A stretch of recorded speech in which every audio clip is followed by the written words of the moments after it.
Yeah, you definitely, I mean, I've seen new players start from the beginning. I mean, I've seen people who started when Shadowbringers came out, and right now they're like, "Yay, I'm level 30." And I'm like, "Okay, got to keep going." Like, and it feels tough because they're like, "All right, I have people come in my stream that are like, I just hit level 50. This is so exciting. I'm so excited for Heaven's Ward." And I'm like, "Oh, wait, you just hit level 50. You've probably got like at least a couple weeks, before you actually get to Heaven's Ward because there's so much there that they have to do."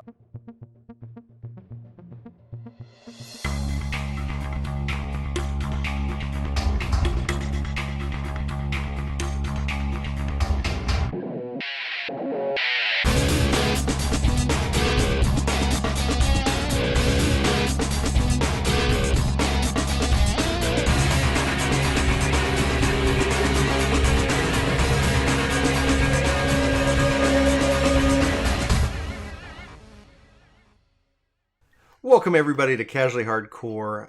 My name is Brian. This is episode 37. I forgot my lines. Welcome to the podcast. Today we're happy to welcome Spofie on to the podcast itself. We got to sit down and hang out with her out at the fan festival back. Was it like May? Media tour. Yeah, the media tour. Right. So back Yeah. in May, right? And so we had Avalon Star and Spofie at our table. We got to run some dungeons. We got to play some Final Fantasy. We got to speculate on what this could mean. And it's been a crazy summer, a crazy journey, and so we're happy to welcome her onto the podcast. Spofie, you just went out to PAX West. That sounds like really interesting in and of itself. Why don't you tell people about you, where they can find you, what you're about, and maybe talk a little bit about PAX West if you get some time. Sure. Well, my name is Spofie, as introduced. I stream on Twitch mainly. I have created some content elsewhere, but my primary platform is Twitch. You can also find me on Twitter for mostly cat pictures, at Spofie with two E's. But I stream every night. I've been doing a stream streak, so to speak, for 841 days now, where I stream every single day. So I'm always around at nighttime on Twitch, usually playing Final Fantasy XIV.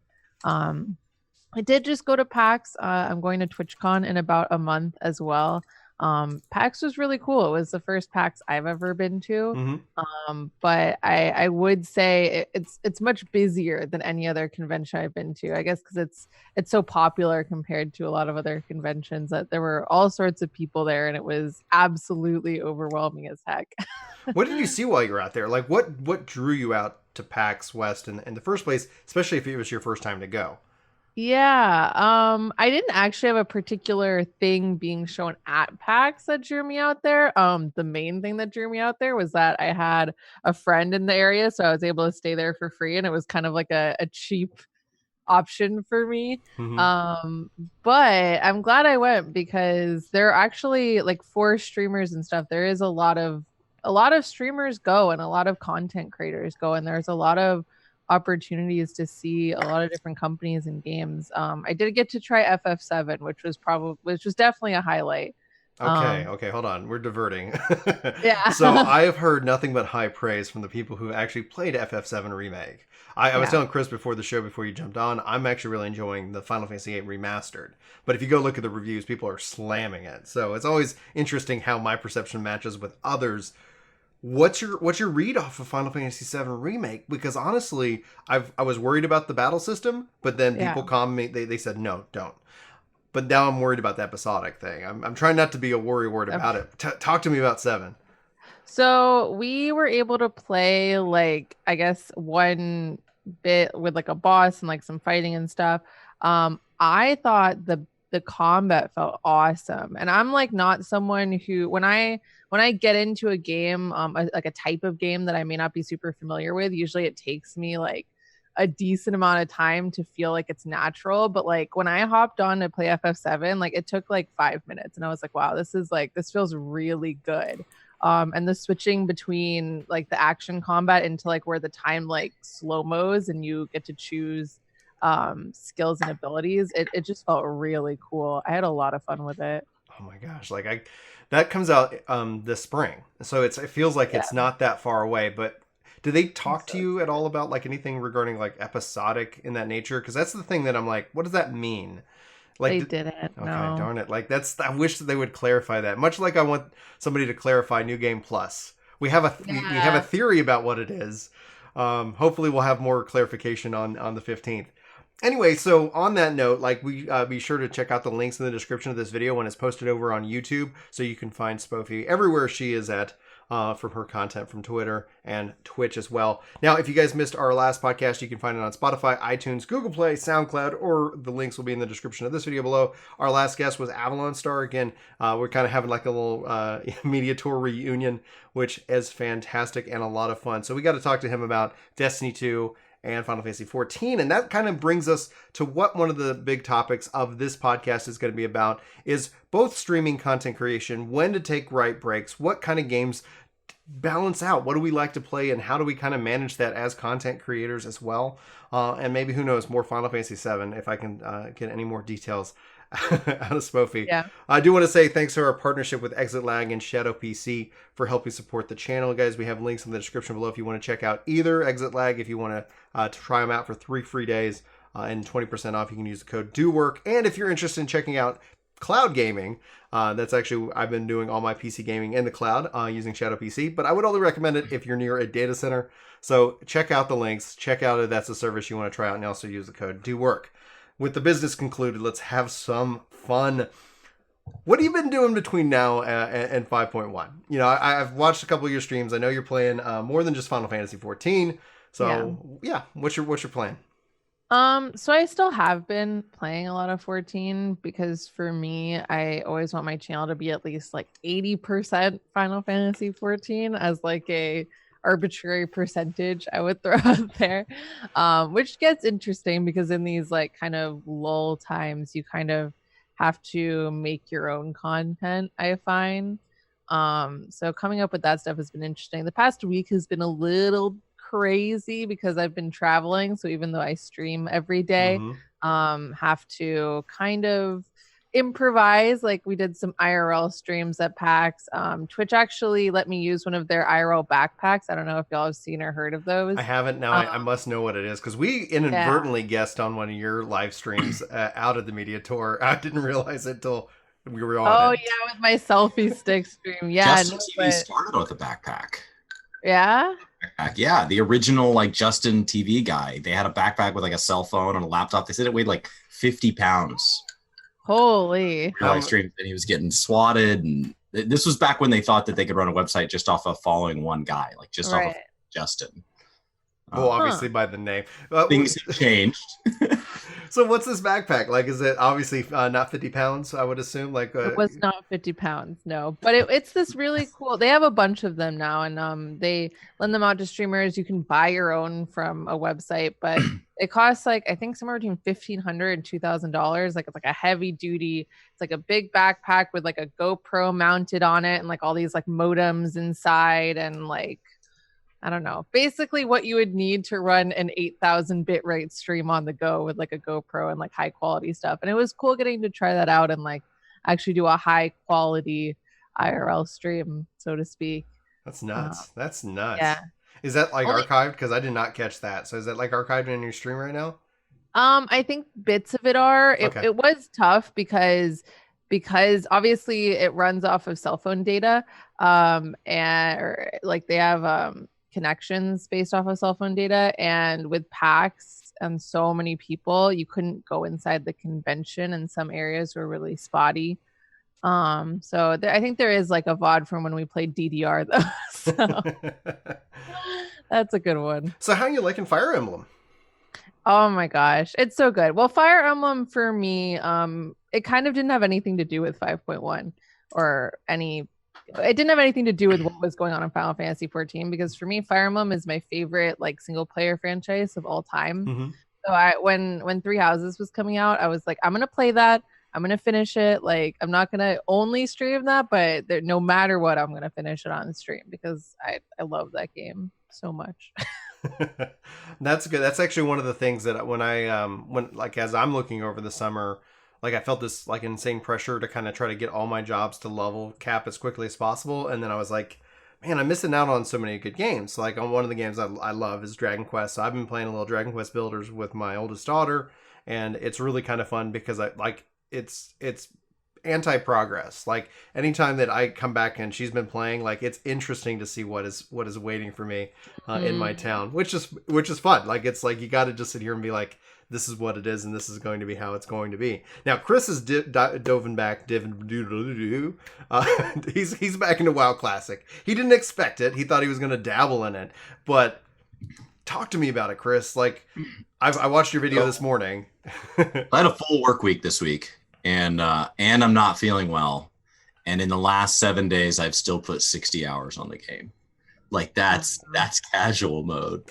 Like, and I'm frustrated that I can't play more. It's as grindy as it was. I expect it to be fun from like a nostalgia standpoint to kind of get to relive that. But I kind of picture that like putting on one of your old favorite movies where like you could possibly even skip a few scenes. You might get up and go out of the room to like get a glass of water, or maybe you really watch it intently, but then you don't need to watch it again for some huge length of time.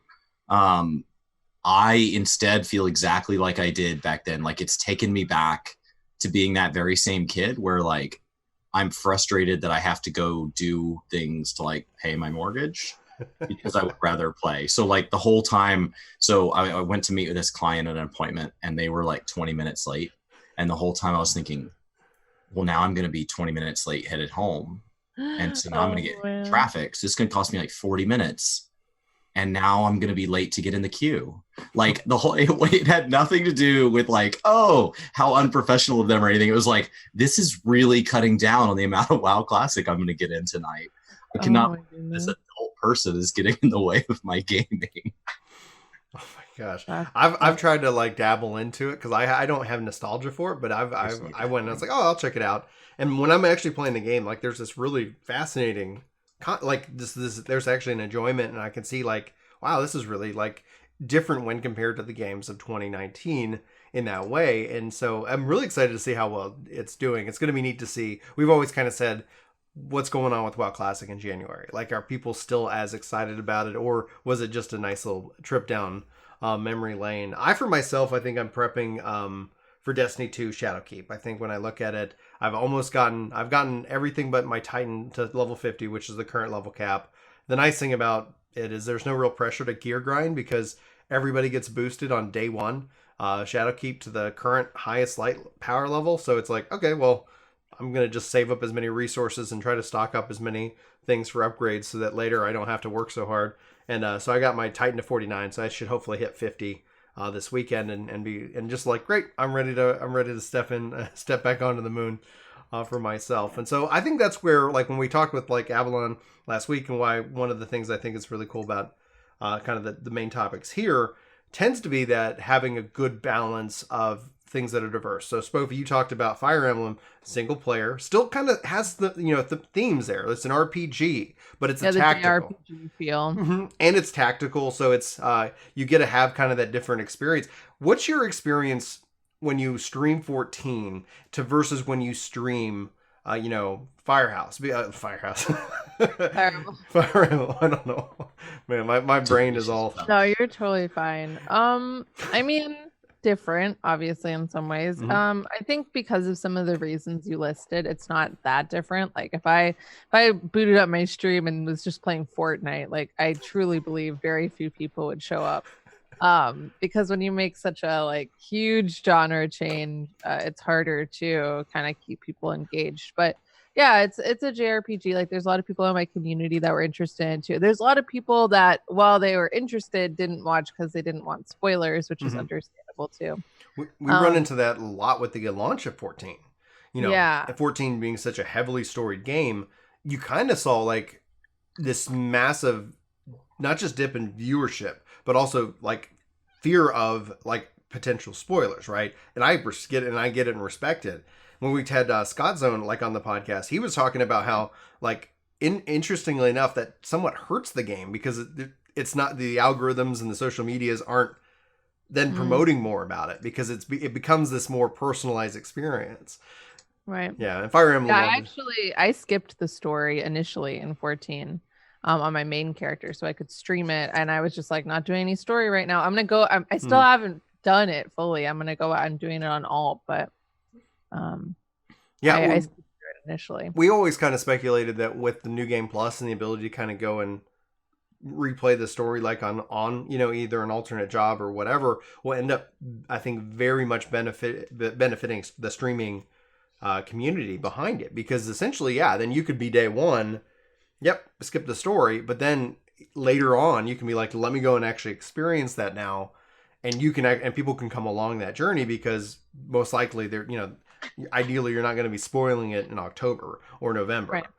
So how far have you made it, Spofie? Like, this stream is not guaranteed to be spoiler free for anybody listening, but how far has Spofie made it so that we don't spoil anything for you? I don't mind spoilers. I've seen, they don't really register with me because I don't know that much about it. I've been on a spoiler podcast. I saw the at PAX West, the creative director did a panel, and I saw that. Obviously, that was not spoiler free. But I haven't started the Shadowbringers story yet from a narrative perspective. So oh my gosh, I'm not spoiler sensitive either. Like spoilers don't bother me. The context of it was, I don't mind it if I know nothing. Like if I've watched like 3 seasons of a show and you spoil it for it, then it's like I know it's gonna happen. But since it's like so different, someone can say something and I'm just like, I don't know what you're talking about. I really enjoyed it, and I'm the guy who skipped everything through ARR, Heavensward, and Stormblood. Really? Did a little bit. Stormblood, I tried from the standpoint of like the channel was a lot bigger, and there was all these, we'd have all these guests on talking about lore, and it's like, I should really give it another shot. And the problem was that Stormblood was so heavily, like, all of your character development was in the past. And so I would watch a cutscene and I would get halfway through and they'd be like, and obviously you feel this way about this. And I was like, why obviously? Like, there was no previously on. And so I felt just lost, and that made it frustrating. And so I was like, well, screw this, escape button, escape button, escape button. And then the next patch would come out and I'd try for 2 cutscenes and then escape button, escape button, escape. So I have like half of Stormblood and very little of Heavensward and none of ARR. And Shadowbringers didn't require any of that. It's a standalone, wonderful, wonderful story. So far, we'll see if they lean back into the past expansions a little more with 5.1. So essentially for our main topic though, like for 14, the pacing of the 5X series, especially as it consists as a content creator, you have been streaming pretty much every day for years now. How does that work with a game like Final Fantasy XIV for you? So like I said, I still like to keep to mostly 14, even when I kind of bring other games into the mix. The maximum I tend to do is like a couple days of variety a week, and then the other 5 days are 14. So we come up with some weird stuff to do, basically. I mean, we do nights where we do like eye level, like old 24 mans. Last night we like went into Urban Monastery with 12 people. We do like viewer request nights where I like people can bet on how many mentor roulettes I can complete in 5 hours. All these like sort of just have to come up with ideas that kind of make it interesting in the downtime. But I think it's really fun. I feel like the downtimes are kind of underrated, because when the game is in a lull is when you find people often kind of finding it and coming in and having a chance to get into it. It really gives you the opportunity to connect with newer players without like being super tunnel visioned yourself. I'm like, oh, I'm doing the new content, Well, I think, to your point, it gives the people to have an authentic view of the game beyond the hype, right? Because I've often seen and have to kind of balance hype in a way that it's not real. Like, if it's the only thing that drives you to play the game, then you're only going to jump in at those various different times of hype. For example, like especially single player games are very like indicative of this. Somebody was quoting like, "Oh, look at X game. It's the number one on Twitter or Twitch right now." Great. Tell me about that. Is it the number one game in a month when other hype games come along, and you have people kind of just chasing the hype, chasing that excitement, and then unfortunately sometimes being disappointed by it. So it's really cool to hear and obviously watch your streams, because they are that level. It's that content creation about, it's not just the game, right? Because if it was just like playing the game, nothing else about that, like eventually you've seen it, you've done it, but to be able to kind of put an interesting twist on it, is always, I guess, what keeps people coming back and makes it a part of that conversation. And ideally, then you get some really awesome memes out of it. Yeah, some really silly stuff happens for sure.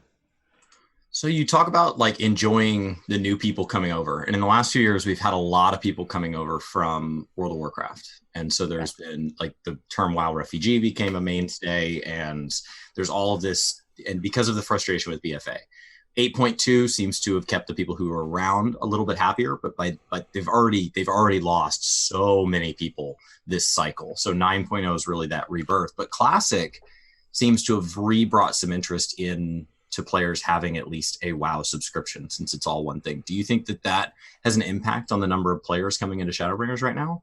I think it does. Absolutely. I mean, I think the past few weeks I've definitely noticed a downturn in new people coming into my stream. Like it's me, I mainly have noticed my core community like hanging out with me in my stream, and not as many new people kind of coming in. But it was kind of to be expected. I mean, it's kind of like Brian said, like the hype, it's there right now. The hype is in Sure. WoW Classic. And I think that'll, I mean, I do think it's going to continue to be popular, but I think that it'll mostly be the people who are like really dedicated to it, you know? Now, Final Fantasy, like especially with Shadowbringers, but even just over the life of 14, and when you look at WoW Classic, they're both attempting to address a market in different ways. Like when I look at what is drawing people into WoW Classic, a little bit slower combat, a little bit, less hand-holdiness, more just communication, where people are just like, because there is no duty finder, there is no there's all this quality of life that we've come to expect. And then I look at how has 14 responded in that way, and they were actually kind of, in my opinion, doing it beforehand, right? Where you see Eureka is this good example of how do we try to fit that kind of sandbox style kind of approach, obviously in a modern MMO that doesn't essentially capitalize, because you can't just redo like all of 14, because all of a sudden that culture shock would be what it is. There's things that are obviously enjoyable about it. What do you think about, like, when we go, this is just kind of a bigger question, what you've seen from 5.0, what are you expecting, or what are you looking forward to personally for 5.1, and then also from a content perspective, from what we've heard about what's coming with patch 5.1? Yeah, absolutely. Honestly, I think the thing I'm looking forward to the most is the 24 man. I mean, that's kind of what we get initially with the odd patches is the 24 man. I haven't played Nier, so I don't have like the background for it, but at the same time I do know that Nier is a really incredibly cool looking game, so I know that it's going to probably be insanely visually appealing. I also thought that Orban was like the most, sorry, I was about to say most best, but the best production value 24 man that they've ever released. Like the final boss on Orban, I thought was so cool visually, and I'm just, it set my expectations pretty high for their future. Yeah, Metaquill in chat kind of said that he thought, or they thought, Stormblood was boring in their opinion, and I think with the exception of the raid, especially with Orban, like wow, like that was such a contrast to what my experience over Stormblood was. Generally positive, but when you look at Shadowbringers, like it just blows Stormblood away, in my opinion. But that's where the raid was just this pinnacle within that series. And when they announced it, is because I have played Nier, I haven't finished it, I haven't fully completed it, and that's kind of when I looked at September. I was like, I need to get that done. How can I make time to get that done? And that kind of leads me to kind of almost the next question for you. Like, when do you actually find the best times to actually take break? Like right now, when you're playing Fire Emblem, like is there a specific time? Is it during the lulls that you try to do more variety, or is it something that you're just doing as a principle from the start? Yeah, I think it's a little bit of both. I think during the lulls, I might find myself doing a little more of other games than I would normally. I think streaming 7 days a week, it's pretty hard to stream the same exact game every day. So even during the hype, I try to take days where I do variety. I generally like, you know how there's some people that log in on patch day and they're like, I'm going to play this game for 48 hours straight and I'm going to literally do everything. I try not to do that because I feel like it makes it really hard to stretch out the content and like actually like be able to enjoy it over multiple streams. Because I remember this was back in Heaven's Word. I think it was like patch 4.4. I did a 24-hour stream the day it came out. Which honestly, like I was down with because it was all fun. Like there was all this new stuff. But then at the end of the 24-hour, I was like, what am I gonna do tomorrow? Because like I just did everything. I did all the normal raids. It's all done. Chris and I've done 24, but there's two of us and we sleep. Right. Yeah, that makes sense. Do you actually fully like clear your challenge log each week? Like with the sheer amount of playtime that you're doing, one of the things I have questions for like you and the handful of people that keep up with that consistent playing through all cycles, like what do you find most weeks you end up focusing on? Yeah, I don't find, honestly, at this point, I kind of go in and out of maintaining efficiency, so to speak. Some weeks I'll do like nothing, some weeks I'll want to like do everything, but I kind of just go with the flow because I think that's the most important thing if you are creating content for the game, like on a super regular basis, is to make sure you're doing what you want to do because that's the only way you're kind of going to be excited about it. So there are some weeks where I'm just like, all right, I'm gonna go to Horizon and just give mounts to saplings all night. Like, like I've just done that. It's, you know, it's not really completing anything, but it's fun and it's something to do in the game that's fun. So, definitely no, I don't finish my challenge log every week, though. Sometimes I do a bit of it. What brought you into 14 though? Like, what got you started with the game? When did you come in, and why? I was looking for an MMO. I had never played a Final Fantasy game before. I really, really liked MMORPGs. I was not enjoying World of Warcraft. This was like back in Warlords of Draenor, which was the only World of Warcraft expansion I played, and I know not a very highly acclaimed one, which was equivalent to like it was like no, I played that after. I started 14 and 2.3. Okay. So it was before that for Defenders of Eorzea.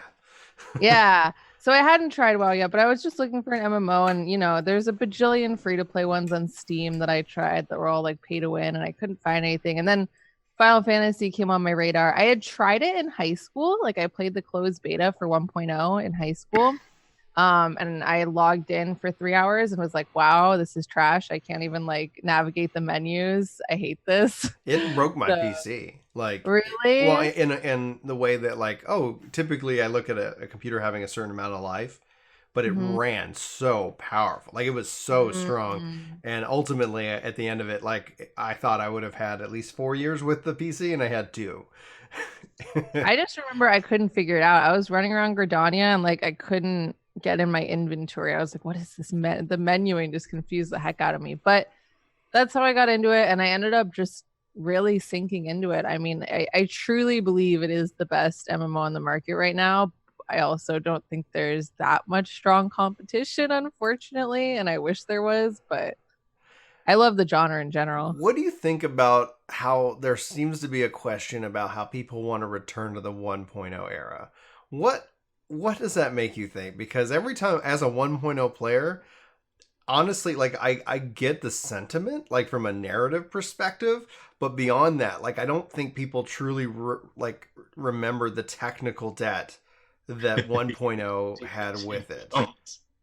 Yeah, it's so different from Classic. I mean, Classic was like the beginning of WoW, and like WoW was built upon that, you know? Like it's not like our current Final Fantasy is built upon 1.0. Right. You know, Yoshi P literally had to come in and turn the game around. And so I feel like it's almost insulting to say like go back to what you fixed, you know, go back to the broken product. I don't think it makes any sense, honestly. Chris has asked me that because like, I think you saw some question about it on an interview, and you're like, Brian, what is this about? And I said, honestly, I think people want Final Fantasy XI remastered more than they actually really want 14 1.0, because at least that game had a system and a structure that support, like 1.0 didn't even have the ability to search for items, and 11 did. You know, it was just like, it was so in debt. Go ahead. What's interesting about comparing 11 remastered to Classic is not remastered. Right. Like they went back to as raw of a format as they can. Now, you have the ability to turn your settings up really high, but they went back and tried to keep as close to the original art assets as possible, as opposed to people saying, oh, I wish they'd go back and make 11 run prettier. I wish they'd go back and it's like, no. Like the classic is so true to form that there are things that like I joined a group to join a dungeon and they hopped outside and they were like, wait, the meeting stone's not working. There were no meeting stones. I mean, how do I create an alliance shaman? You don't. Like you don't. Yeah. I mean, there's something to be said too for like WoW is just it, and it was like back. I mean, I don't know what the numbers were, WoW Classic versus FF11, but as far as I know, WoW was like mountains more popular at the time. And I mean, it was so much more mainstream. There were so many more people playing it. And even when 1.0 came out, WoW was still like killing the game. It was still extremely popular. So Final Fantasy XIV has grown so incredibly in the past 4 years, and it's become like a giant like WoW, but I don't think there's the same sheer number of people with nostalgia for FF11 or early FF14 that there are with WoW. Oh, I completely agree. What I look at, because it's interesting, because the reason why people say with 11 remastered as opposed to classic, some people do want the classic servers. You run into the issue of Play Online. Play Online was this thing they did, where you look at Battle.net and how it evolved as a community tool where you get these games. It never did. Like Square Enix kind of abandoned that, and that's where it's like, right. And so it's like it has all of these things that it just won't work. Like when you look at how they had the remaster classic, like essentially it is classic, but they had to do a lot of work for it. They just didn't turn on these servers and then and let it run because it just wouldn't do it within how all the technology and the server structure has evolved. So it's like, okay, how do we get that done? So they invest a lot of time in making it happen. And that's where I use the term remastered, because it's that, people wouldn't want to play online. Like 11 right now as it exists, because you can still go play it. Like you have to jump through a lot of hoops to do so. And having gone, and this is where I think this is where Classic makes me the most excited. Having stepped into that world and realized like, wow, like there is like the community was a survive together, die alone kind of prospect. You didn't have all of this mainstream stuff. Over the long run, we'll see if it actually is successful, because is there really a market for it? And if there is, maybe then Square Enix looks at that and says, okay, cool. Like we get that you want that sandbox hardcore feeling. The only way we can do that, because we don't have PS2 dev kits anymore, and that's the big problem with 11.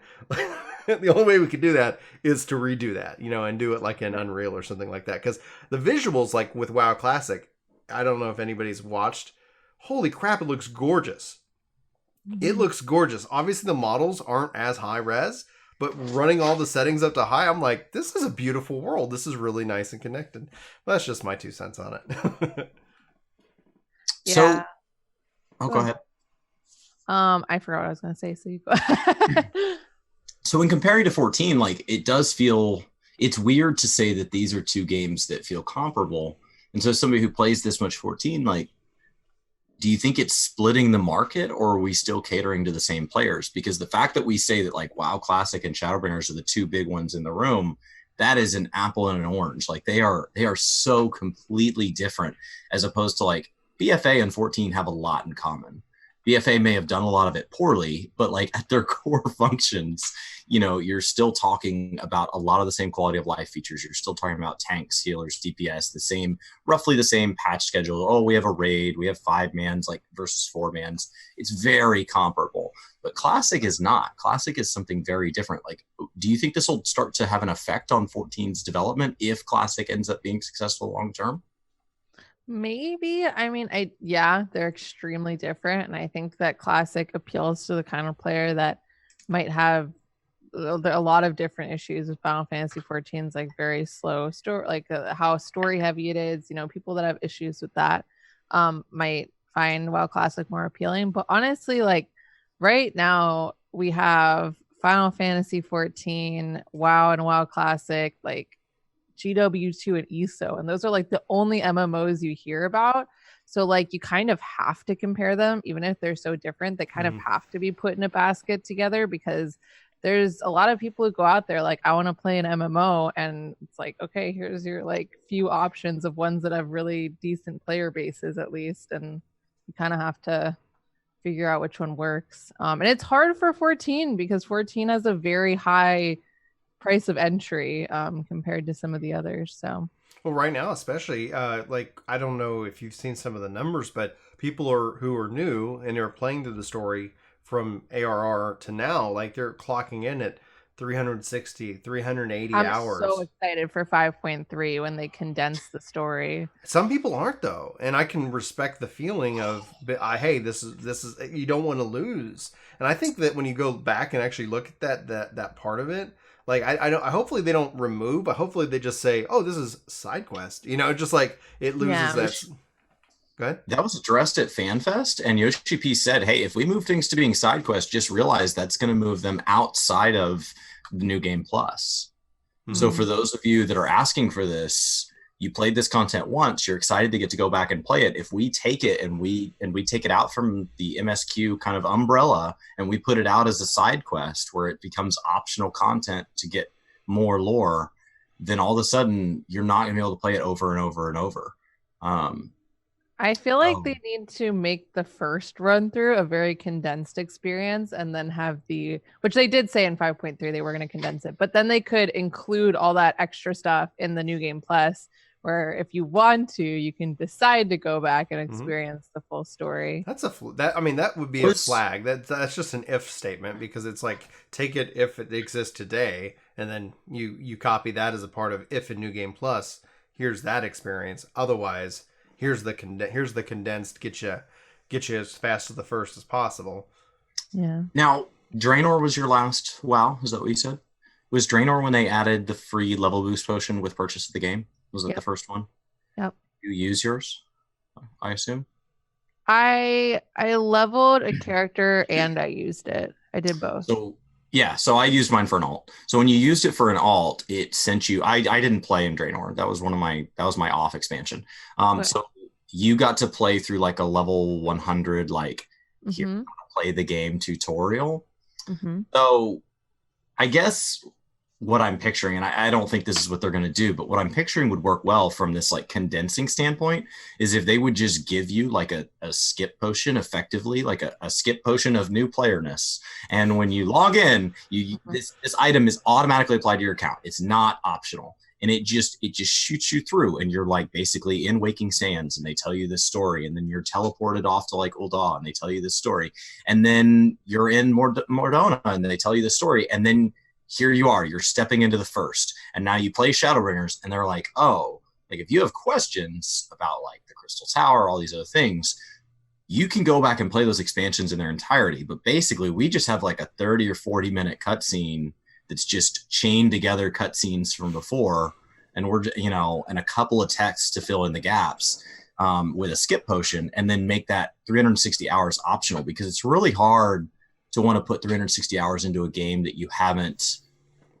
you're not in love with yet. So it's easy for those of us on this end to go, oh, it's totally worth it. But it's like, how can I know that?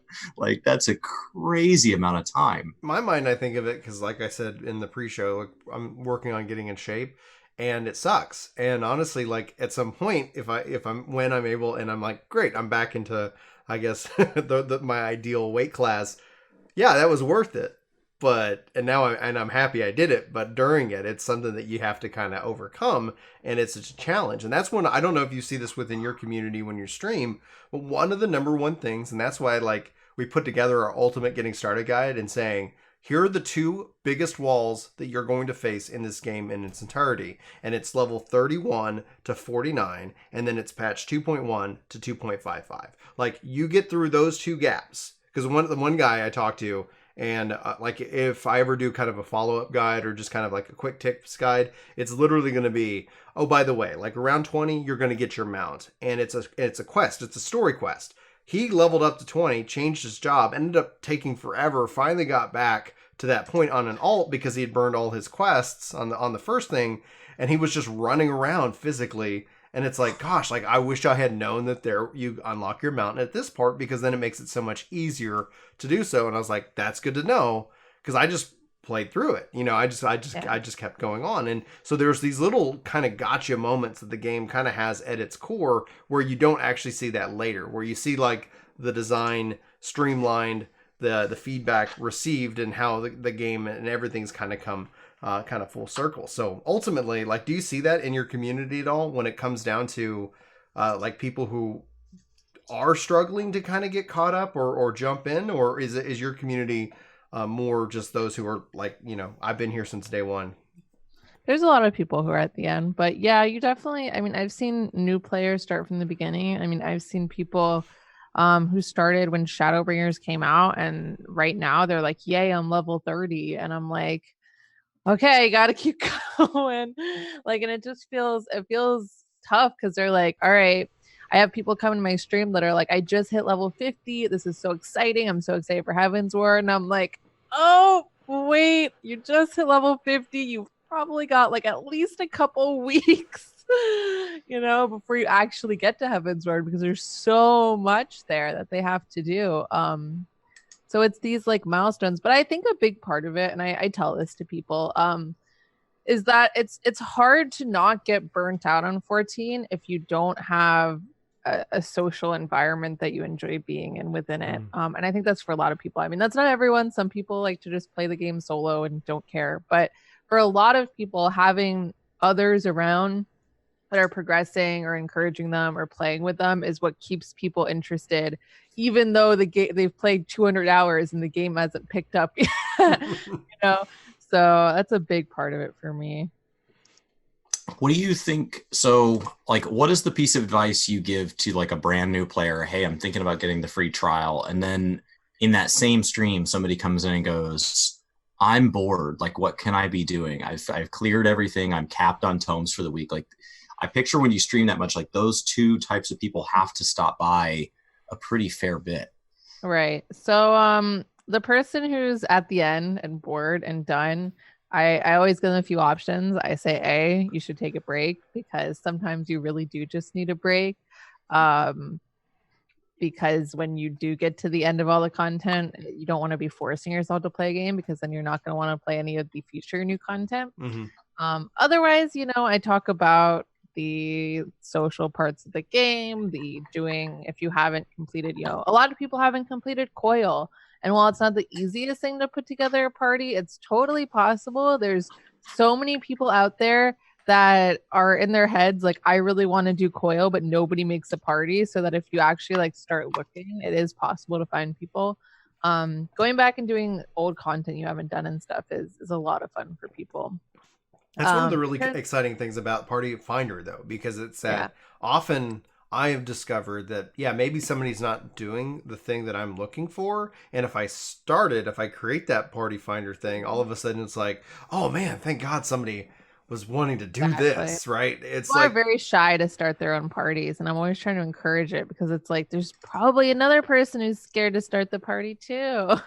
Yeah, it is interesting, because there is this, especially with like at older content though, there's fear like I should know it, right? Like before I do it, and then how do I get that learning aspect? And that's why one of the things that we try to add is like, just let people know you're new. Hey, this is learning. Hey, we're doing unsynced. Hey, you know what? Like, and that ends up kind of helping set the tone and the expectation. I think it's usually when expectations are misaligned. I've run into that in Palace of the Dead, where I went in hoping to clear as quickly as possible, and there were other people who were like, no, I'm here to farm chests. And I was like, oh, we got matched together, but we have different goals, and ultimately that can create tension. So that's where either get a tight-knit social group within the link shell or free company, or within Discord, or take breaks. But taking breaks is healthy, especially for the long run of the game. Like ideally you end up playing the game quite a bit, but not all like 100% of the time. That's where otherwise you end up missing out on a lot of really good games. And that's one of the core designs that Yoshi P continually hits on, like take breaks. Mm-hmm. So what do you tell the new player that's deciding if like this is the game for them, right? They're obviously playing something right now. Right. What do you tend to focus on when trying to like describe this game? Obviously you're biased and you want to do your best to like sell the game, but at the same time, it's not a fit for everybody. Yeah, I mean, I always, we always have to disclaimer it. Like, the game starts out slow. Don't worry, things pick up. Don't worry about it. But I mean, there are all different kinds of new players out there, and sometimes you can kind of get a feel for them if they actually like start talking about their previous experiences. But there are new players who really want the game to start. So there are people who are like, "Oh, I'm really worried. I've never played an MMO before. Like, is this going to be safe for me? Like, am I going to mess up?" And it's good. You can be like, "Hey, game starts really slow. You'll be fine. It'll hold your hand." And they're like, yay. And then there's the player who's like, I've been playing WoW for 12 years. I am a hardcore player. Yeah. How do I kill everything? And you're like, okay, slow down. The hard thing for them is going in and explaining to them that it is the MSQ. That's the true boss right now for them, because we see people like, what's the most efficient way to level? And it's like MSQ. Like, after that, like then you have all these other options, but you still have to get through the MSQ even if you're at level cap. Yeah, it's true. And honestly, I mean, this is kind of a controversial thing. I think boosts are kind of controversial, but when you have someone who's been playing MMOs for years and is like having a hardcore gamer moment getting into this game, like I'll encourage them to boost if they want to. I'll be like, dude, like if you don't care about the story at all, you just want to raid, like boost, because I can tell from your personality that you're gonna be able to figure it out and get good on your own without having like the slow progression. Yeah, if you know how to go read tooltips, you're gonna be okay. I think a lot of people like to make boosts the boogeyman. Yeah, like if you I don't know if you see that where boosts make bad players. It's like a bad player is going to be a bad player whether they boost or not. Like I know plenty of level 80s that have never looked at a tooltip. They've never done whatever, and you know it when you get partied with them. And that's the magic of rolling the dice in a roulette. But like people like to put blame on it. I would say to that player though, just don't tell anybody, because it's there is this protectionist of the story where if you don't, like, we see it numerous times, and I agree with them, like, how could you play this game and not enjoy the story? I'm like, I know, but then at the same time I have my buddy Chris over here who just recently got into the story, and it's like I can respect it because his logic and reasoning perfectly sound. Like, hey, I've played MMOs. Hey, by the way, catch up to your friend Brian who's like already in Heaven's Word. Hey, it's like, well, how do I do that? Well, I hit skip. I can't tell you how many times because I am saving Shadowbringers MSQ for later. I can't tell you how many times someone came into my stream and said, "What is wrong with you? You skipped that cutscene, you horrible person." Like, people would get personally hurt by it. And it always was, I had the, okay, don't worry, I'm going to do it on another character, but it always was honestly odd to me how like viscerally upset some people would get about me not reading the story at that time. I think to tell people that you can't enjoy this game if you don't like the story is saying that the game outside of the story is not good. Yeah. But I think this game has a lot of good things, and it's not like, yes, the story is good, but they're not mutually exclusive. There are other good things too. So if you simply remove one, right? If you love the PvP of this game because it is neat, it's just the queue times are too long. If you just remove that, there's still other good qualities. If you remove the glamour system, there's other good things. The glamour system's awesome, but if you remove it, there's still other good things. So to say like, oh, you can't like it if you remove this one good thing, like that's calling everything else junk, and I just don't feel that way about 14. So I'm gonna say something a little controversial. I know I get a lot of heat from it, from the kind of the concept, and I am speaking of it how 14 is now. 14 has evolved in a way that I don't believe it's a theme park anymore, but I believe it actually to be multiple different types of games. Like if you actually go look, which it's the evolution of the theme park. So I would always think when I look at 14 and why I think we see kind of the people get upset about like the story and why they really like, it's a good story. I really enjoy it. I think Final Fantasy 14 is a single player game. It's a single player game like 13, 12, 10, 9, but it happens to be set on top of this MMORPG that we love, and then we have this multiplayer experience, and nothing makes that me more resolve into that theory than the trust system, because now you can truly play from Shadowbringers right now, and ideally at some point they're going to retrofit that to where you can truly have a single player Final Fantasy experience for the story and the narrative, because that doesn't teach you how to play the MMO side of it, but then you're in and on top of this MMORPG, so you have the aspect to be able to bring in people and to have that thing that draws us and connects us together. And that's where I think even Chris completely disagrees with my assessment, but that's how I actually vision it. I see this world of the MMORPG, and then I see Final Fantasy XIV like a meteor smashing into it. Does MSQ not require some 8-mans? It does right now. Okay. And the trust system doesn't handle that at all. Not at the moment, right. Even if you make the squadron system into, new game trust, you're still stuck for 8-mans, queuing in and understanding your role. Right. That's the smashing in right now of it. But from a narrative perspective, like they're getting really close to it's essentially, and I like that aspect because I think it respects and where the community who loves Final Fantasy as a franchise, even though Spofie hadn't ever played that before, like there is this richness of like what it means to be a Final Fantasy game. And I think they nailed it. I think Yoshi P and his team nailed it. And I know that's why I always try to be very careful when I say it, because some people hear that and they're like, that's offensive to the, to 14. I was like, no, I think it's marrying these two things, and it does it so well that it's hard to see where it is a single player game and where it actually is a multiplayer game, because you get to run around in this world with other people. So what are your thoughts? Like, I know, like, I don't know if you've ever heard me say that before, but that's just my personal opinion. I'm not saying I'm right. Yeah. I think it really depends on what perspective you come from. I mean, I like you said, came from the perspective of someone that was looking for an MMO. So when I look at the game, for all the positives that I tend to see are related to how it interacts as a multiplayer game. I have had to point out there have been people who come to my channel and say, I want can I play this game solo?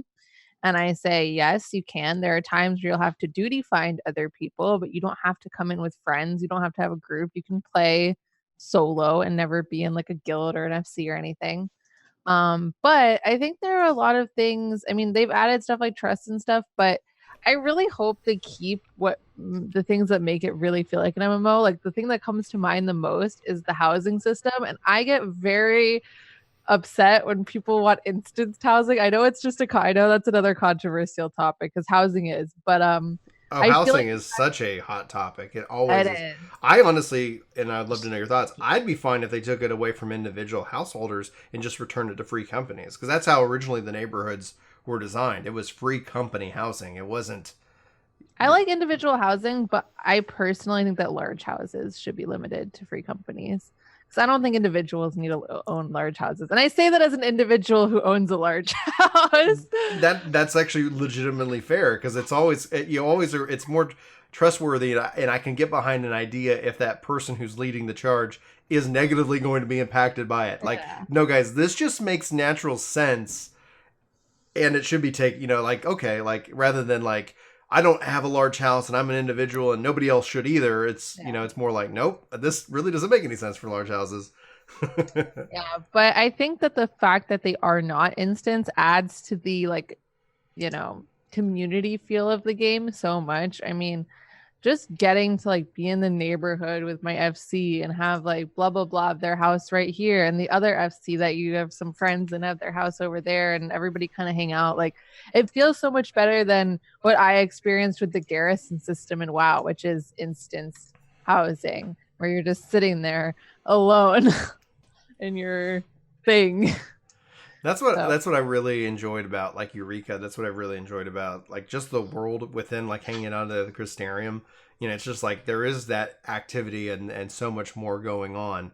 It gets me out of my neighborhood, because one of the things I think I spent more time in Stormblood was outside of the MSQ, which I'd go do that, and then it's okay, I would be at my house and I would queue up for whatever. And with Shadowbringers and with the fate changes, if I'm usually waiting for something, it's great, let me go run a fate in the zone and keep trying to kind of tick that box a little bit. So it does get me out and about, actually into the beautifully designed zones that they have continually crushed. So to get to your core question, there is 14 a single player game or a multiplayer game, right? What is it at its core? I think it's multiplayer. It can be very introverted, but like introverted doesn't mean you're not around other people. You still live in a society. You still live by a set of rules that impact other people. So I do think it's more introverted than games like more sandboxy games. Like, I mean, like what WoW Classic has been. There are literally moments where you're not going to be able to complete a quest if you don't party up with those people. You can try, but you're going to spend literally an hour doing that quest. You're going to have to wait until the rewards don't matter. You're going to have to out level it to be able to take it on, because the elite mobs will kill you. The spawn rates of things popping up behind you will kill you. And the run back is going to cost you 10 minutes every time, and you're competing for tags. And like, you should just join a 5-man. Like you should just do that. And there's people chatting. So to kind of compare those, I do think that it's more introverted. If you want to play by yourself, you can, but I don't think it's a single player game.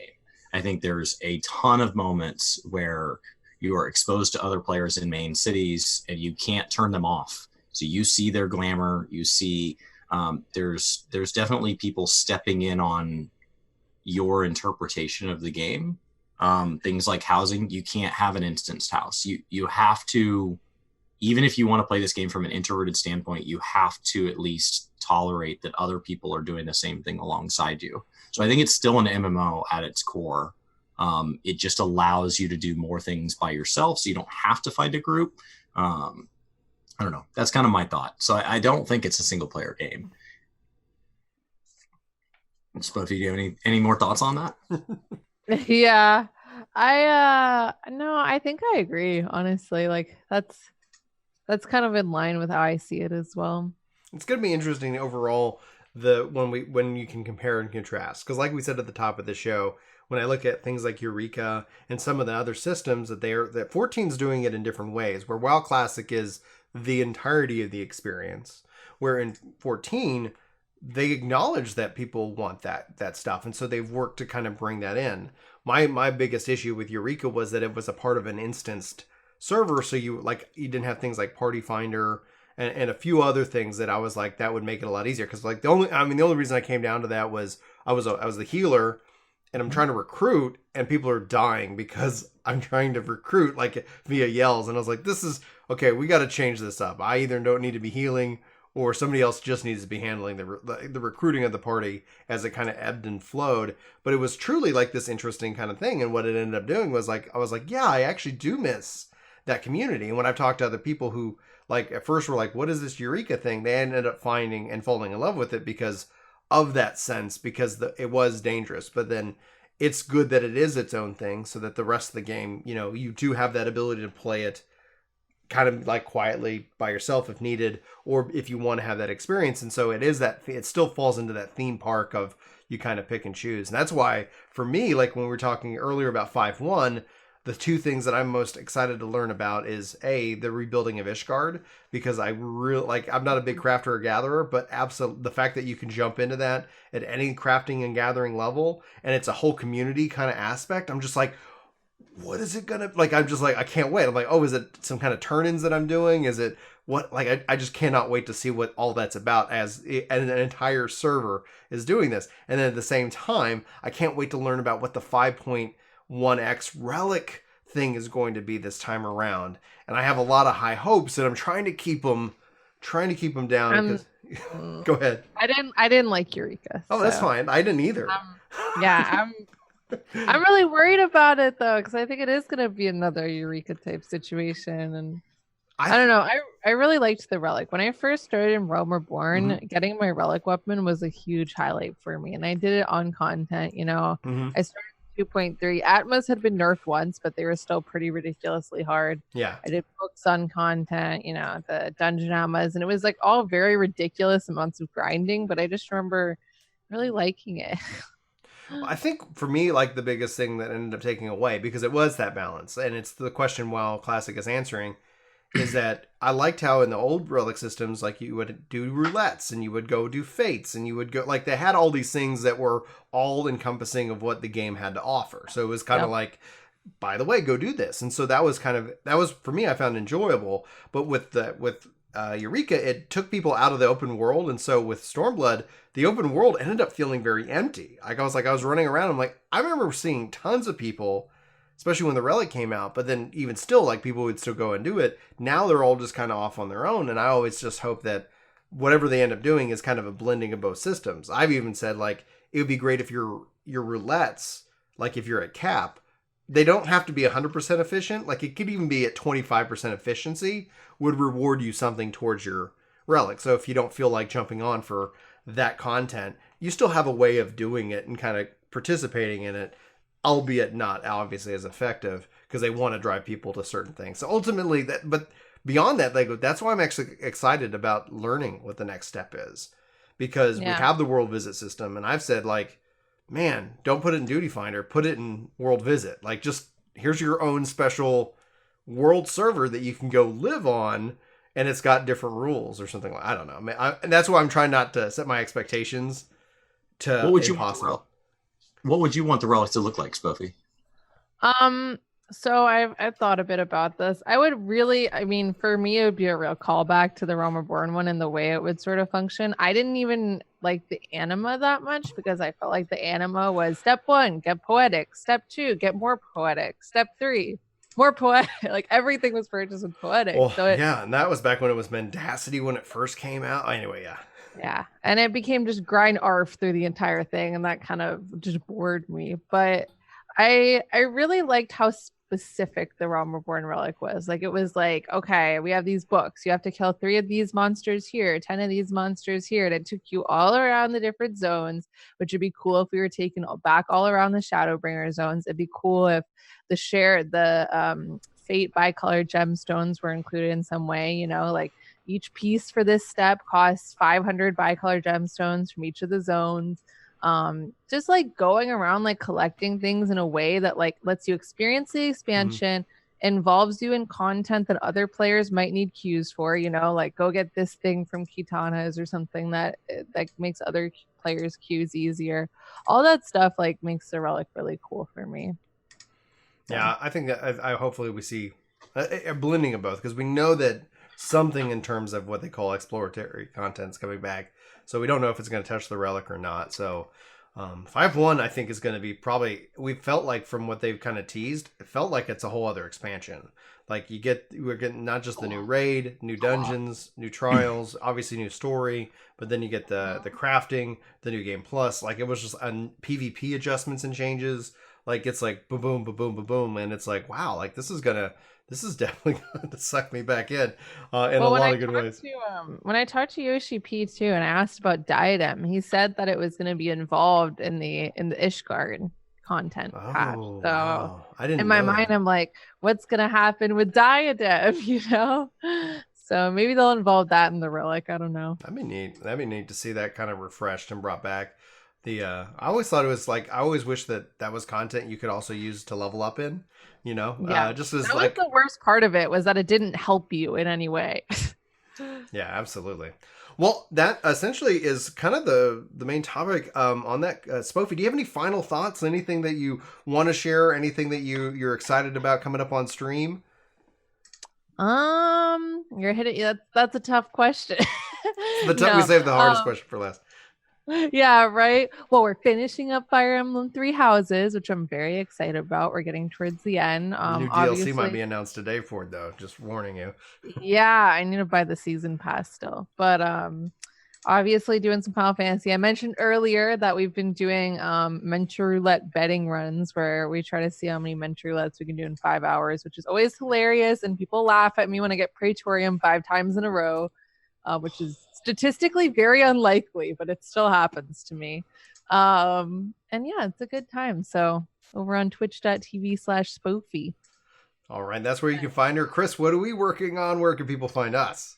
Well, lately we've been logging into a lot of WoW Classic while we wait for Destiny 2 to come out, and while we kind of make sure that we're not overdoing 14. So we're definitely still playing 14, but I know I haven't gotten my Eden clears yet for the week, and it's already Wednesday at the time of this recording. I've been playing a lot offline, like off stream, which has been really enjoyable. On Classic, we're playing on the PvP server Herod, but the queue times on there sometimes get a little out of hand. So we've been playing Horde there, and we're playing Alliance over on PvE server on Paggle, which is one of the servers that tends to have lower queue times. Now, they have announced that they're going to be allowing free server transfers off they say off high pops. I'm wondering how they're going to define that because they're all high pop. So they need to clarify. But yeah, I've been spending a lot of time on WoW Classic, and just it's a lot of times with MMOs in general. I don't know when I would find time to play a single player game right now, outside of an upcoming family trip that I'm taking. Yeah, I'm looking forward to hearing about his trip. He'll probably, I don't know if he'll make a video about it, but we'll see. First trip to Scotland. Yeah, that's exciting. Oh man, I'm jealous.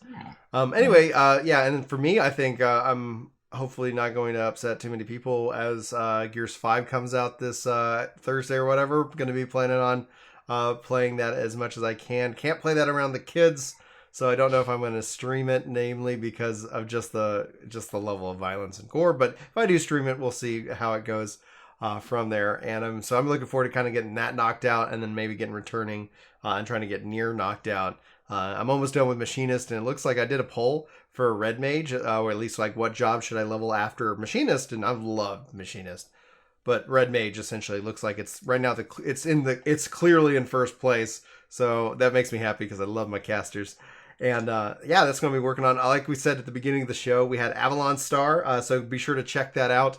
I think it was a really exciting podcast. I was really happy to have sit down with Brian again. But next week we have Skill Up coming on the podcast.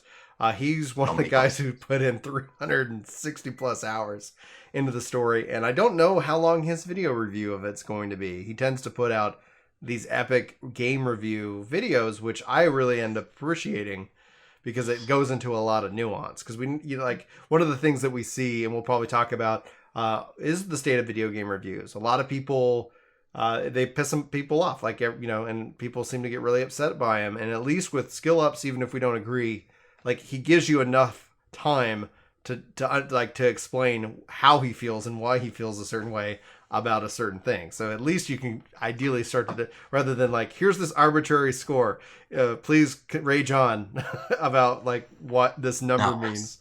A documentary as a It was great. 4 out of 10. 4 out of 10. Yeah. Like the number. Documentary reviewers.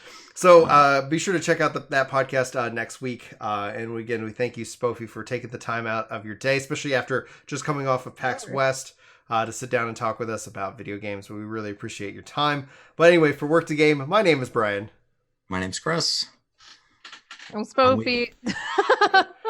People get it. They get it. I'm gonna keep rocking it. We've been doing it for 37 episodes. Not gonna stop anytime soon.